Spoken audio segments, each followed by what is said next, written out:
August 12, 1944, Northern California coast. The fog rolled in thick as wool, and Sergeant James Mitchell heard the metal groan before he saw anything at all. That sound, low and unnatural, like a dying whale scraping against rock, made every man in his squad freeze mid-step. Mitchell raised his fist. The 6 soldiers behind him stopped, rifles ready, boots silent on wet sand. They were 2 miles from base, patrolling a stretch of coastline nobody cared about, doing a job nobody wanted. But that sound didn't belong to the ocean. It belonged to war, and war had just washed up on American soil. Before we continue, please subscribe to the channel and let us know where you're listening from in the comments. The patrol had started like every other. Dawn broke cold and grey over Fort Ord, the kind of morning that made men pull their collars tight and curse the Pacific wind. Mitchell's squad, Alpha 7, walked the beaches, checking for suspicious activity. In 18 months, the most unusual thing they'd found was a dead sea lion. Mitchell was 32, older than most sergeants, a man with steady hands and a face that showed nothing. Corporal Davis walked point, eyes like a hawk. Behind him came Thompson, Hayes, Washington, Brooks, and Private Coleman, who everyone called Preacher because he carried a Bible and never swore. The fog that morning was different. It pressed against the land, muffling sound and turning the world grey. Visibility dropped to 30 feet. They moved in loose column, rifles slung, bayonets fixed out of habit. Then came the sound. Davis stopped first, head cocked. Mitchell moved beside him, scanning the fog. Nothing. Just waves and that low metallic groan, rhythmic, like something massive shifting with the current. Thompson unslung his rifle. The others formed a perimeter without being told. They found it in a narrow cove, wedged between rock formations. At first, Mitchell thought it was a whale. But whales didn't have conning towers. Whales didn't have deck guns. And whales didn't carry the red circle of the Japanese Imperial Navy painted on their hulls. The submarine sat at a 40-degree angle, nose buried in sand, stern kissed by surf. Maybe 200 feet long, hull painted dull grey that blended with the fog. Rust streaked the metal, seaweed clung to the hydroplanes. The conning tower hatch hung open, a black eye staring at the sky. Nobody spoke. Then Davis whispered, "Jesus Christ." Mitchell raised his hand for silence. His mind raced through protocol. Report to command. Secure the area. Do not engage. But the nearest radio was 2 miles back, and if there were survivors inside that metal coffin, every second mattered. Thompson, Hayes with me. Davis, take the others back to base, double time. Get Captain Harrington on the horn. Tell him we found a Japanese sub beached at Delta 7. Tell him it's intact and we're investigating. Davis hesitated. Sarge, regs say. I know what regs say, Corporal. Move. Davis nodded and disappeared into the fog with the others. Mitchell turned back to the submarine. Thompson and Hayes flanked him, weapons ready. Stay sharp, Mitchell said quietly. If anybody's alive in there, they're scared and armed. The conning tower ladder was slick with algae. Mitchell slung his rifle and climbed, each rung cold under his hands. At the top, he paused, listening. Nothing but wind and distant gulls. The hatch gaped open, the interior darkness absolute. He pulled his flashlight, clicked it on, and aimed the beam down. Water. The control room was flooded knee-deep, dark and oily. Blood streaked the walls, dried rust brown, handprints smeared across panels. And a body, floating face down near the periscope housing, young, maybe 20. Black hair fanned out like kelp. No visible wounds, but the way the body moved told him everything. Sarge! Thompson's voice came from below, tight. 1 KIA, Mitchell called down. I'm going in. He descended into the control room, boots splashing into cold water. The smell hit him immediately. Diesel fuel, seawater, and death. His light swept across shattered gauges, twisted valves, papers plastered to surfaces. And more blood, thick trails leading aft. Mitchell keyed his flashlight into the passageway. The beam caught movement, pale skin, and he froze, rifle coming up fast. A man sat slumped against the bulkhead. Japanese, wearing a submarine officer's uniform. Grey face, eyes closed, head lolled to one side. Blood soaked his left shoulder. but his chest rose and fell, shallow and irregular. Alive. Mitchell moved forward, rifle trained on the man's chest. 3 steps. 5. Close enough to see the sunken cheeks, cracked lips, fever sweat on his forehead. The man's eyes snapped open. Mitchell nearly fired. The officer stared at him, not with fear or anger, but with exhaustion so deep it looked like surrender. His lips moved, forming words Mitchell couldn't hear. "Don't move," Mitchell said. "Hands where I can see them." The officer's right hand lifted, trembling, palm open, empty. His left arm hung useless. He tried to speak again, the words coming in a rasp. His hand pointed aft, deeper into the submarine. His lips formed the same word, over and over, urgent and broken. Mitchell's radio crackled. Davis's voice came through. "Sarge, command wants us to pull back. They're sending a team." "Tell them negative," Mitchell cut in. "We have a survivor, Japanese officer, wounded. I need a medic and an interpreter, now." A pause. Then Captain Harrington's voice, sharp. "Sergeant Mitchell, you are ordered to withdraw immediately. Do not engage with survivors. That's a direct order." Mitchell looked at the officer, at the blood, at the labored breathing. The man was dying. But dying men could still talk. "Sir, respectfully, the prisoner is critical. If we move him without medical attention, we lose him. And he's trying to tell me something." Another pause. "You have 15 minutes, Sergeant. Then you extract." The radio went dead. The officer's hand grabbed Mitchell's wrist with surprising strength, fingers digging in like claws. His eyes locked onto Mitchell's, suddenly sharp. "Not the only one," he rasped in broken English. More are coming." The words hung in the stale air like a grenade with the pin pulled. Mitchell's mind raced. "More submarines? More attacks? How many? When? Where?" "How many?" Mitchell demanded. "Where are they?" But the officer's grip loosened, his eyes rolling back. His head lolled forward, unconscious or dead. Thompson's voice echoed down. "Sarge, we got company." Mitchell moved fast, up the ladder. He emerged to find Thompson and Hayes crouched behind the conning tower, rifles aimed at the beach. 3 figures moved through the fog. Japanese sailors, soaked and stumbling. One carried a sidearm, another clutched his stomach, blood seeping between fingers. The third moved in shock. "Hold fire," Mitchell ordered. "They don't know we're here yet." The sailor with the pistol scanned the beach. His eyes found the submarine. Then they found Mitchell. For a heartbeat, nobody moved. Then the sailor shouted, bringing his pistol up. Mitchell dropped behind the conning tower as the first shot rang out, the bullet sparking off metal. Thompson returned fire. The sailor went down, clutching his leg. Mitchell keyed his radio. "Shots fired! 3 more enemy combatants on the beach requesting immediate backup." Harrington's response was immediate. "Hold position. Help is en route." But Mitchell wasn't thinking about the sailors anymore. It was what the dying officer had said. "Not the only one. More are coming." "Thompson, Hayes, secure those 3. I'm going back inside." "Sarge, that's an order." He descended back into the submarine, this time moving deeper, past the unconscious officer. The passageway narrowed.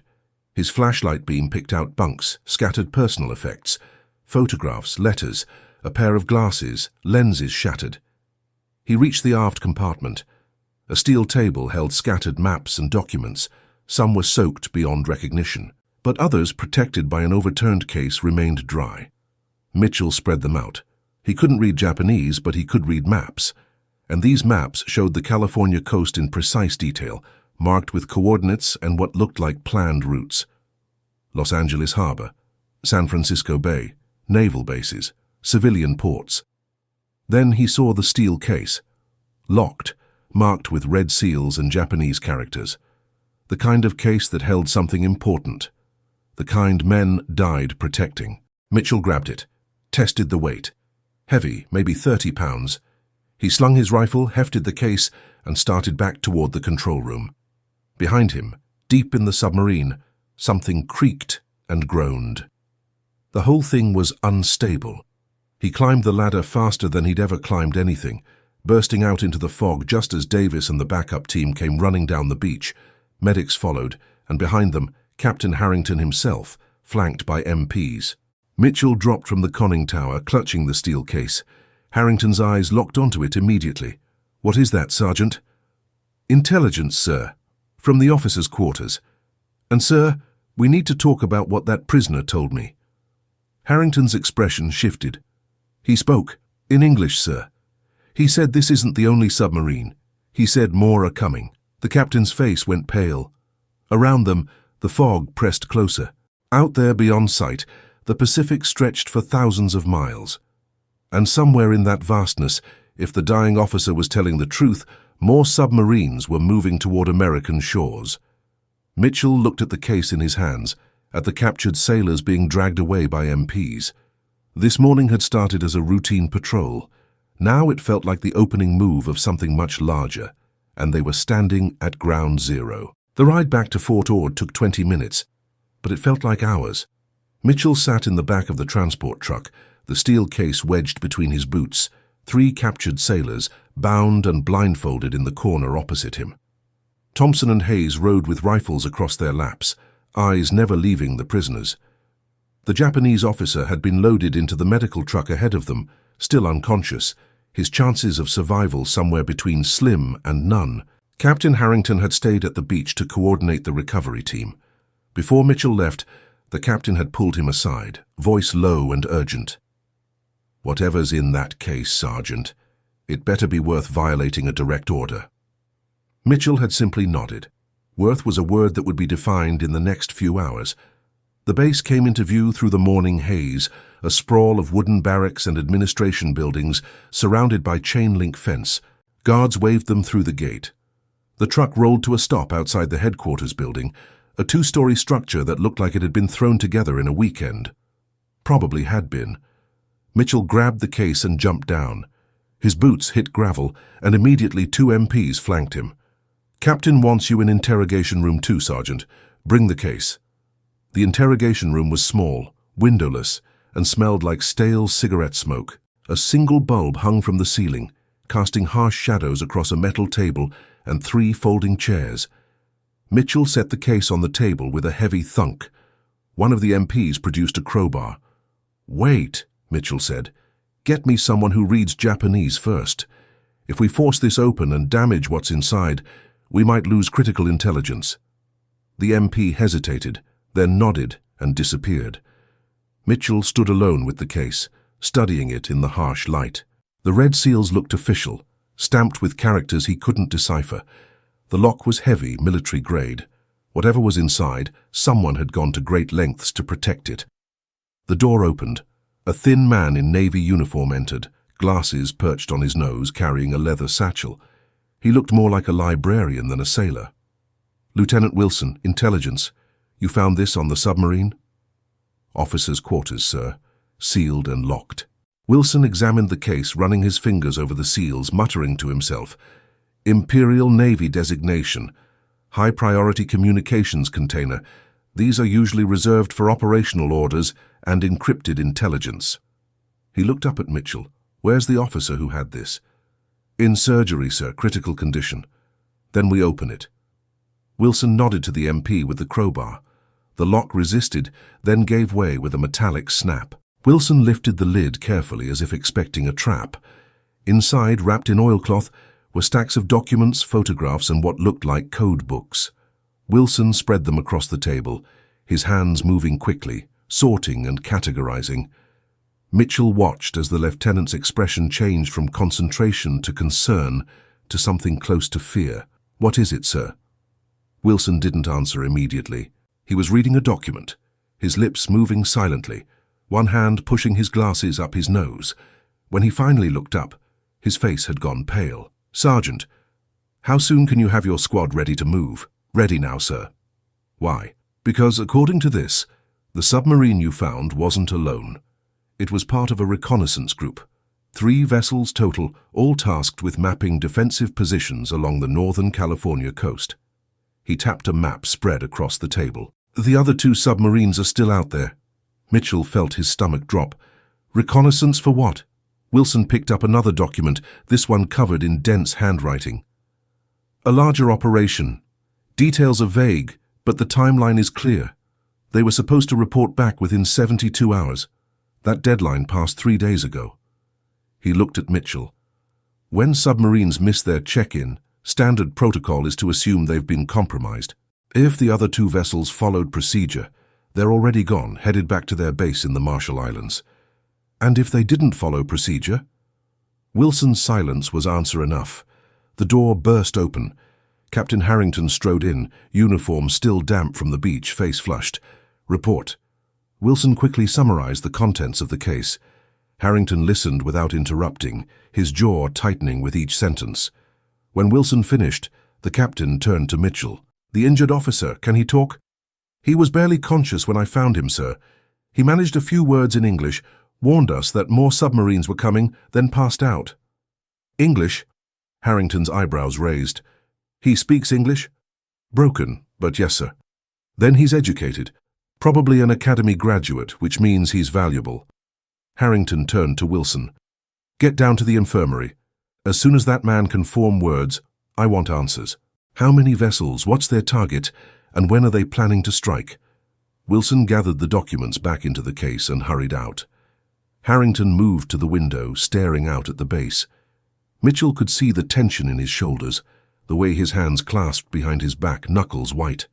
Sergeant, between you and me, this is bigger than a beached submarine. West Coast Command has been receiving scattered reports for weeks. Fishing boats going missing. Strange sonar contacts. A cargo ship that reported being followed by something underwater off Eureka. He turned to face Mitchell. High Command dismissed most of it as nerves, fishing vessels getting spooked by whales.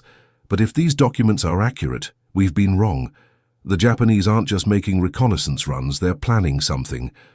Sir, with respect, 3 submarines aren't enough to launch an invasion. No, they're not. But they're enough to scout for one. Or to mark targets for long-range bombers. Or to map safe approach routes for a fleet. Harrington moved to the table, spreading his hands across its surface. The war in the Pacific is turning in our favor, but Japan's military doctrine emphasizes unpredictable strikes. Pearl Harbor taught us that. They're desperate, backed into a corner, and desperate enemies do desperate things. Mitchell thought about the maps he'd seen in the submarine, the careful notations marking ports and naval installations. He thought about the dying officer's warning, delivered with what might have been his last breath. More are coming. Not were coming, are coming. Present tense. Sir, permission to speak freely. Granted. If those other 2 submarines are still operating in our waters, my squad can help search for them. We know this coastline better than anyone. We've been walking these beaches for 18 months. Harrington studied him for a long moment. Your squad hasn't exactly been first choice for critical operations, Sergeant. There it was, the unspoken reality hanging between them. Mitchell kept his face neutral. No, sir, but we found the submarine.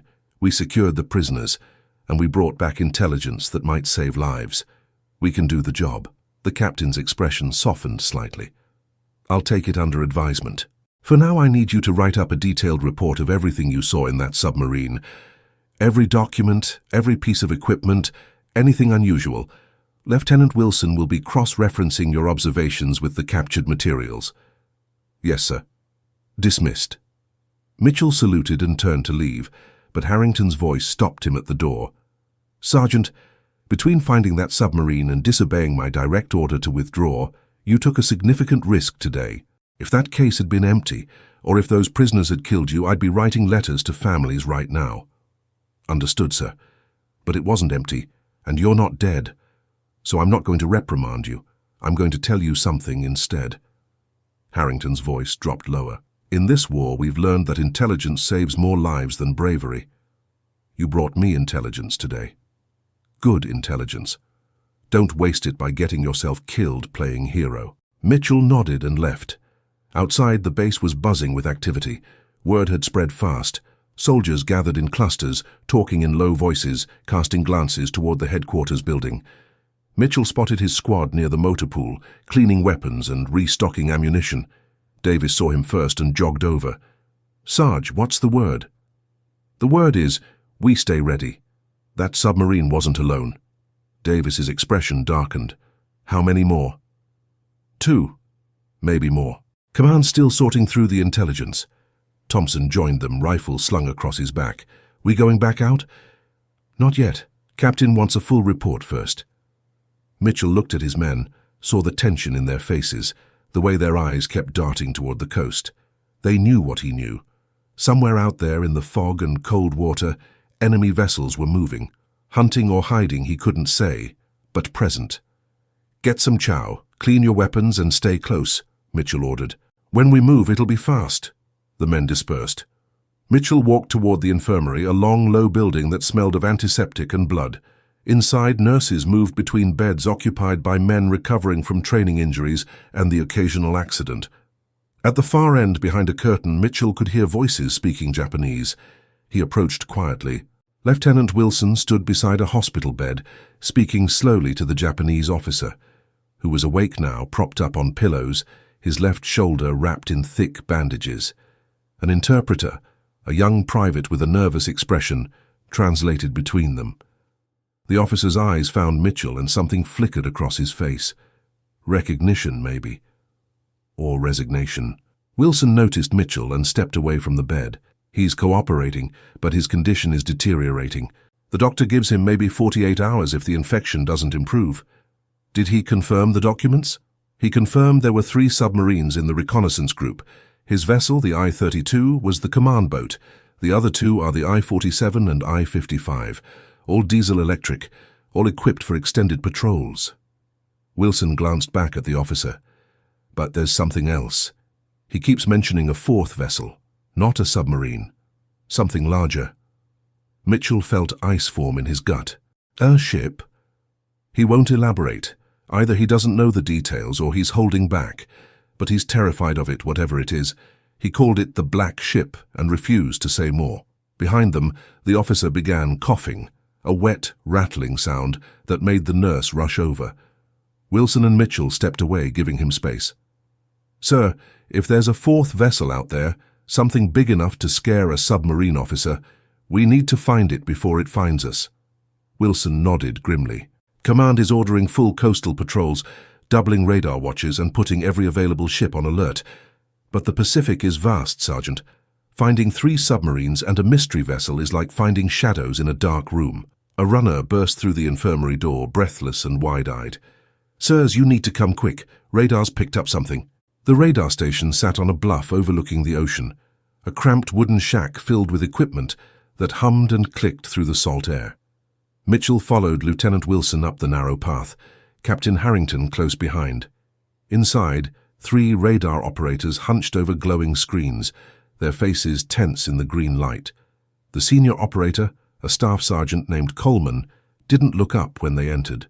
Contact bearing 270, distance approximately 12 nautical miles, moving south at 5 knots, depth estimated at periscope level.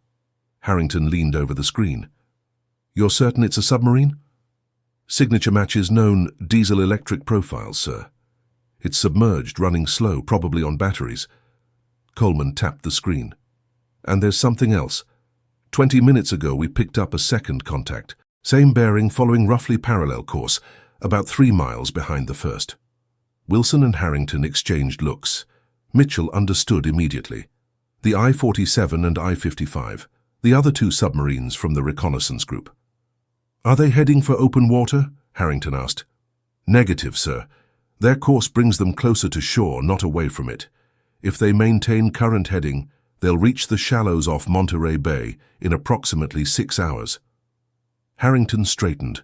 Monterey Bay has commercial docks, fishing wharfs, and civilian population centers. If those submarines surface there, we could have a massacre. He turned to Wilson. Get Naval Command on the line. We need destroyers in that water now. Sir, closest destroyer group is at least 8 hours out, even if they leave immediately. Then get me Coast Guard cutters, PT boats, anything that floats and carries depth charges. Harrington's voice had taken on an edge Mitchell had never heard before. And scramble reconnaissance aircraft. I want eyes on those contacts within the hour. As Wilson rushed to the radio room, Harrington turned to Mitchell. Sergeant, how fast can your squad be ready to move? 10 minutes, sir. Make it 5. I'm sending you north along the coast road.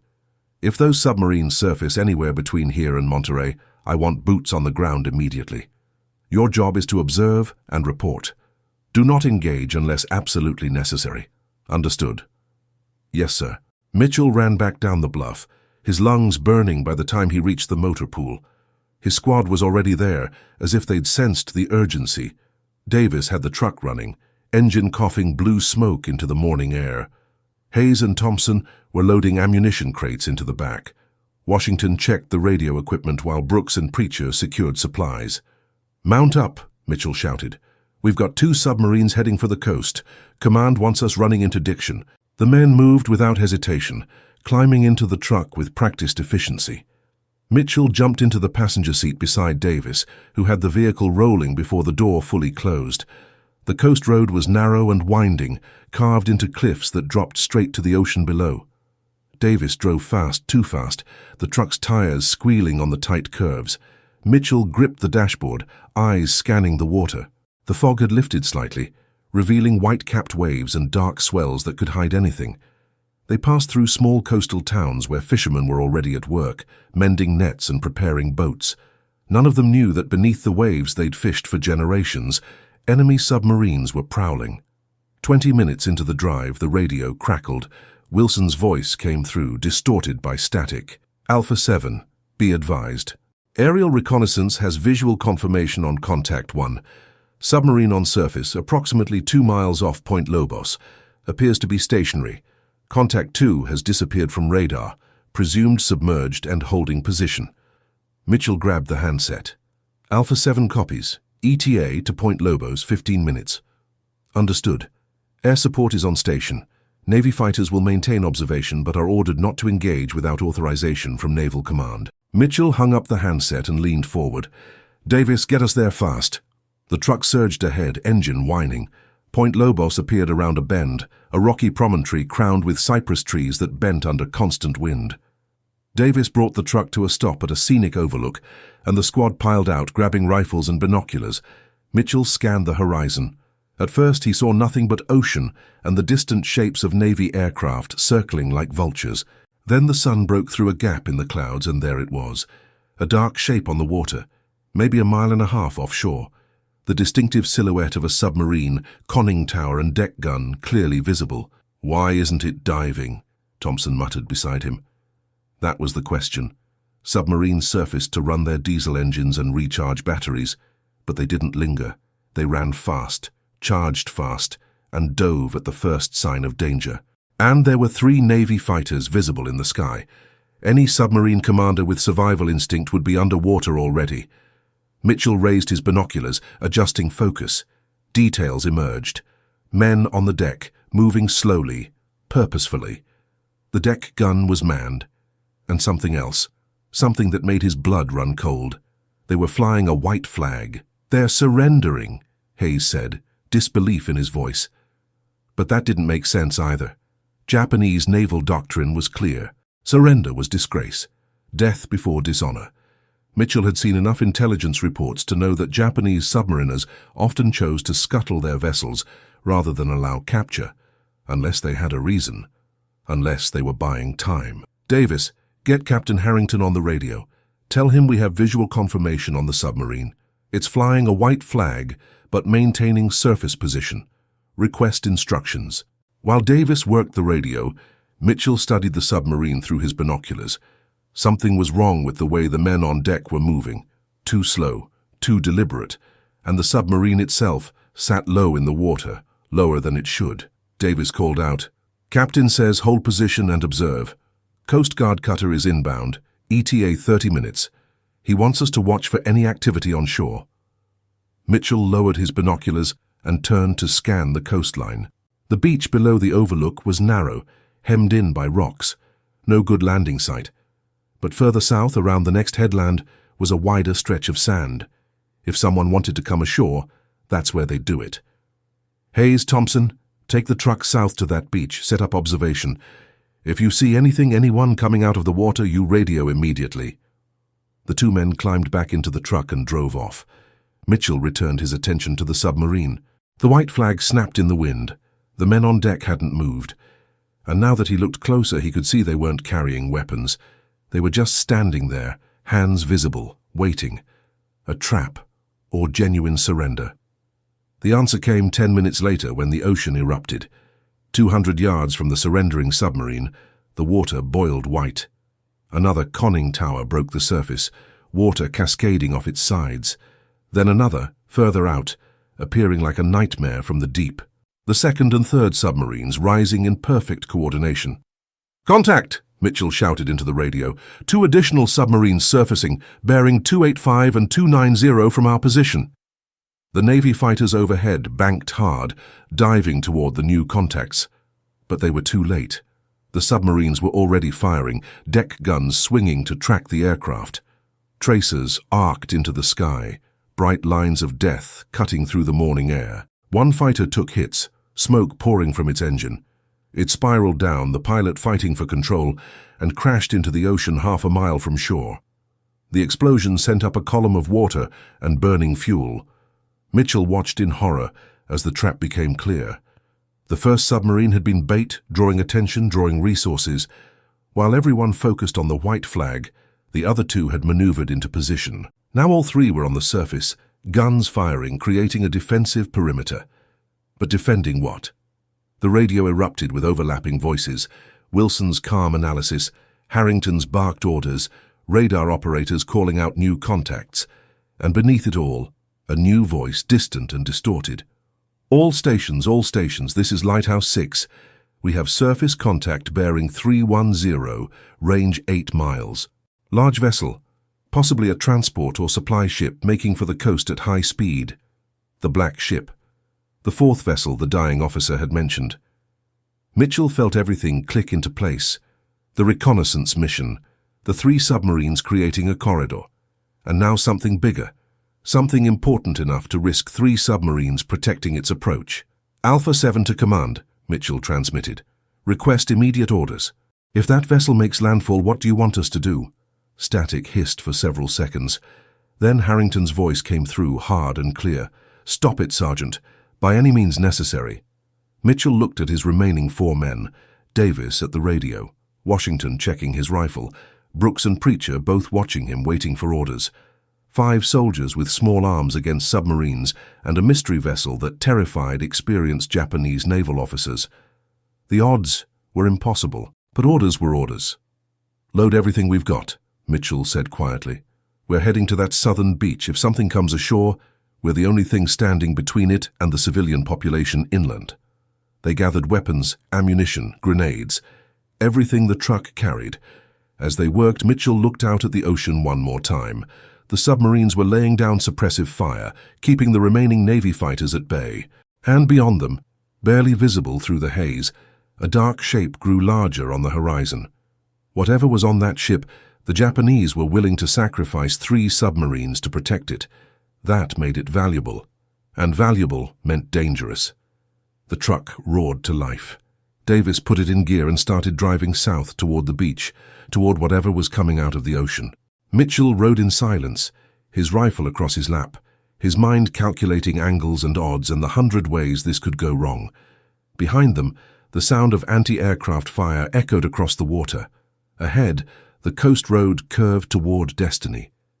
And somewhere between those 2 points, Alpha 7 Squad was about to face whatever nightmare the Black Ship carried in its hold. The radio crackled one more time, Hayes's voice tight with tension. "Sarge, you better get down here. We've got movement on the water. Something's coming in fast." Davis pressed the accelerator to the floor. The truck's engine screamed, and Mitchell clicked the safety off his rifle, knowing in his gut that the next hour would either make them heroes or add 7 more names to the casualty lists. Either way, there was no turning back now. The beach was wider than Mitchell had hoped, but more exposed than he'd feared. A crescent of sand maybe 200 yards across, bracketed by rocky outcrops on both sides. Hayes and Thompson had positioned themselves behind a cluster of driftwood logs near the northern edge. When Mitchell's truck skidded to a stop, both men were lying prone, rifles trained on the water. Mitchell jumped out and crawled up beside Hayes. "Report." 3 landing craft, Sarge. Small ones, rubber boats maybe. They launched from something big about a mile out. We counted at least 15 men in the boats, all armed. Hayes handed over his binoculars. "And that ain't all. Look at what's behind them." Mitchell brought the binoculars to his eyes and felt his breath catch. The Black Ship was no warship. It was a converted fishing trawler, maybe 200 feet long, painted dark gray to blend with the ocean. But what made Mitchell's blood run cold was what he could see on its deck. Wooden crates stacked high, covered with tarps. And men, dozens of them moving with military precision.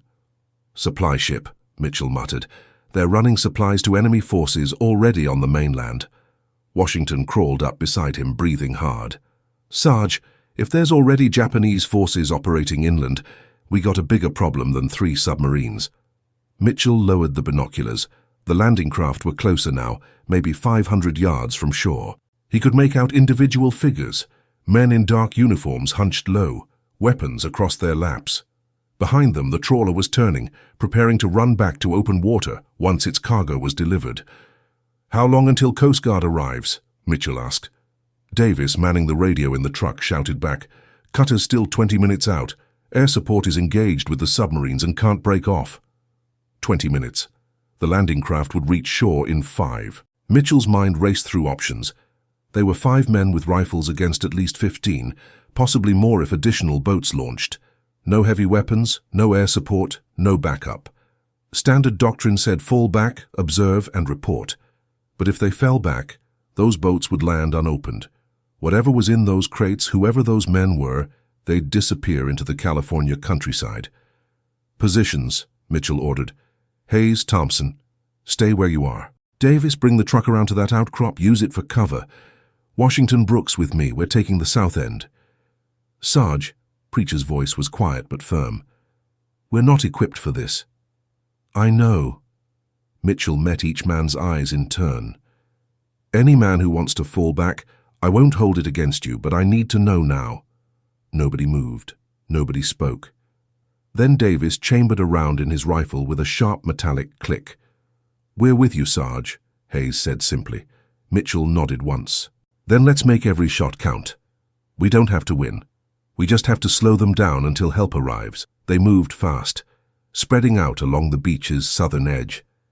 Mitchell, Washington, and Brooks positioned themselves behind a fallen log, 20 yards from Hayes and Thompson. Davis swung the truck around and killed the engine, using its bulk as cover. 6 rifles against unknown odds. The landing craft were 300 yards out now.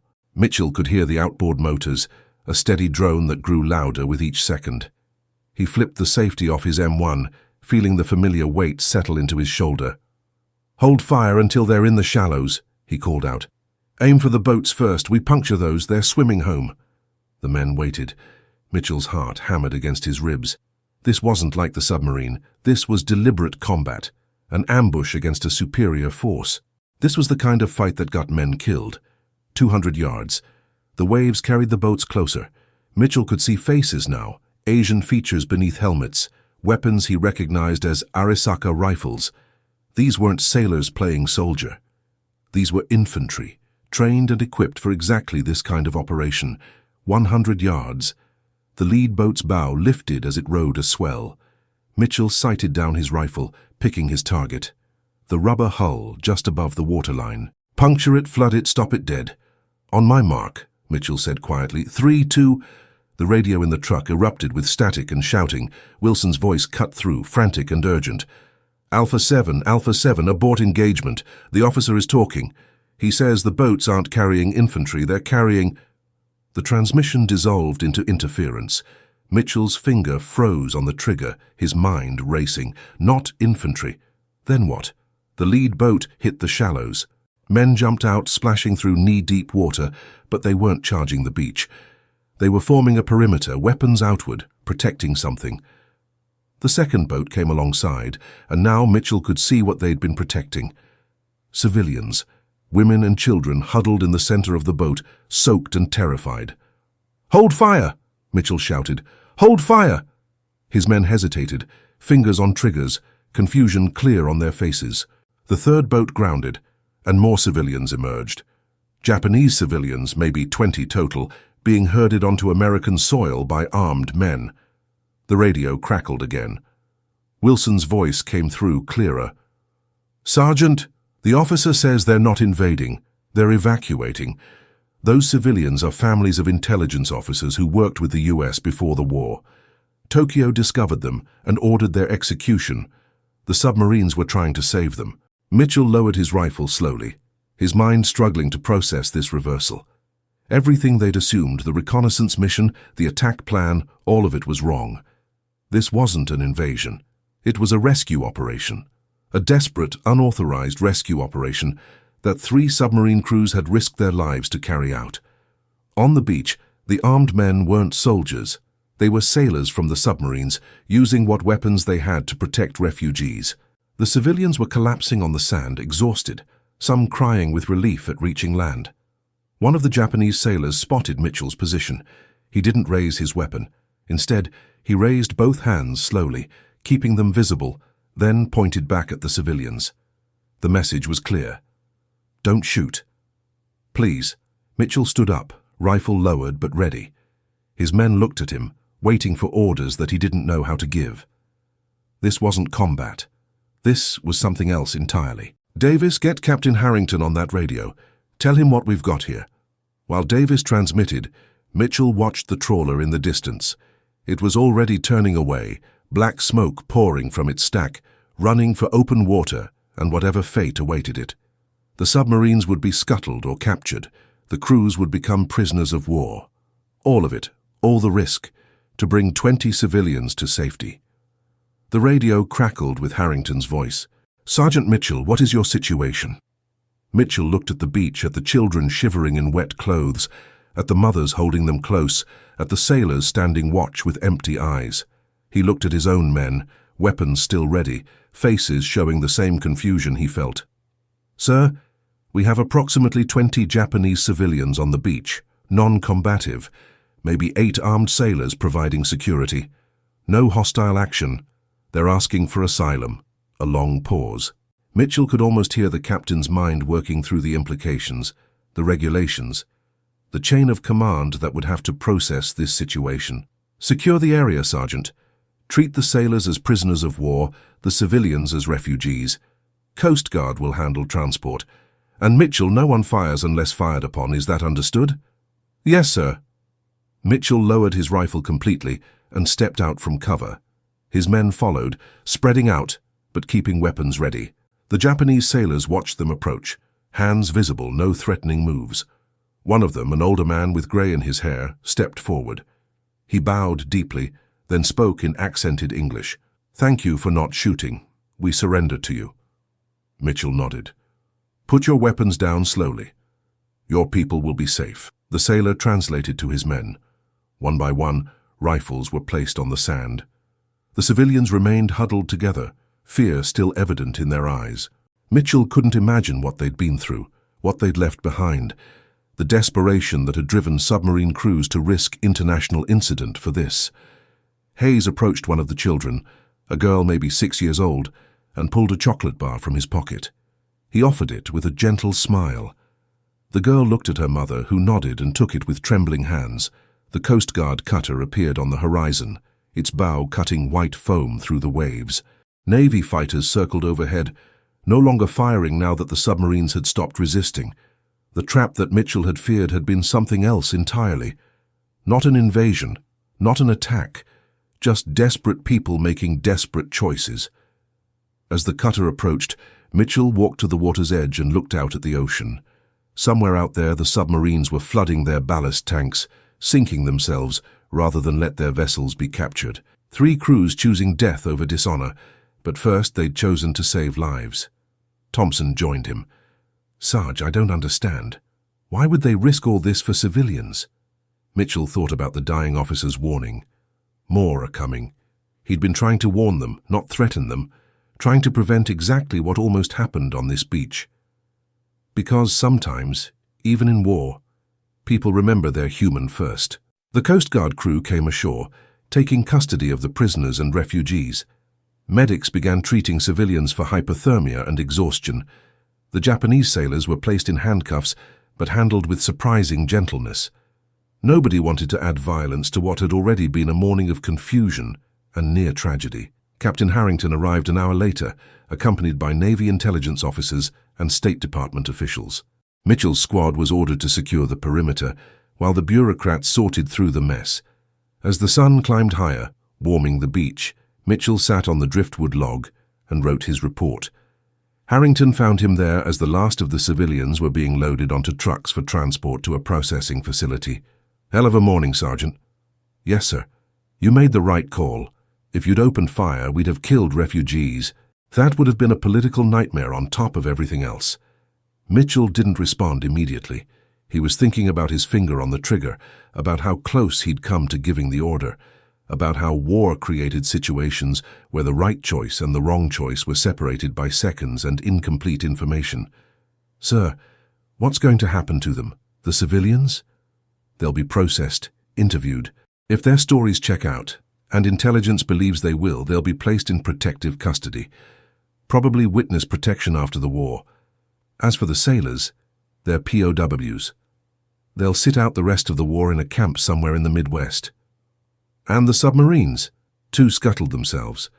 One surrendered intact and is being towed to port.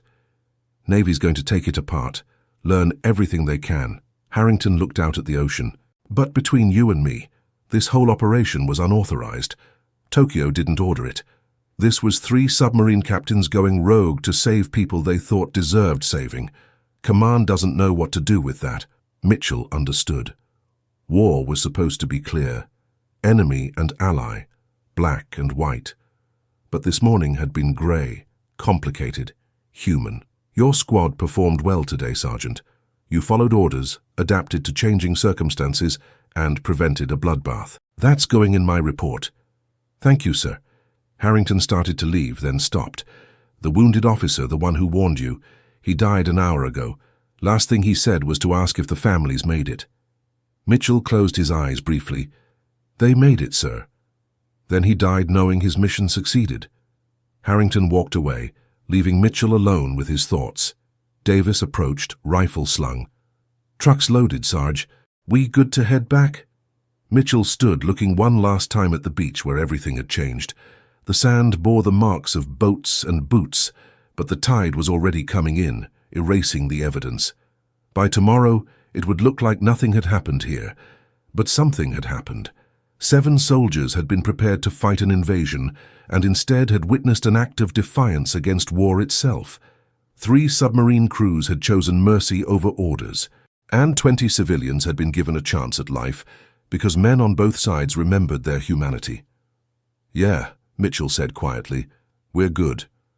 The truck rolled back up the coast road toward Fort Ord.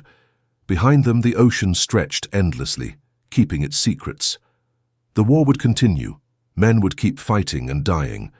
But for one morning, on one beach, the mathematics of war had been complicated by something simpler and more profound. Courage without a flag, sacrifice without orders, and mercy in a time when mercy was rarer than gold. Alpha 7 squad had found a submarine that morning, but what they'd really found was a reminder that even in the darkest hours, humanity could still break through.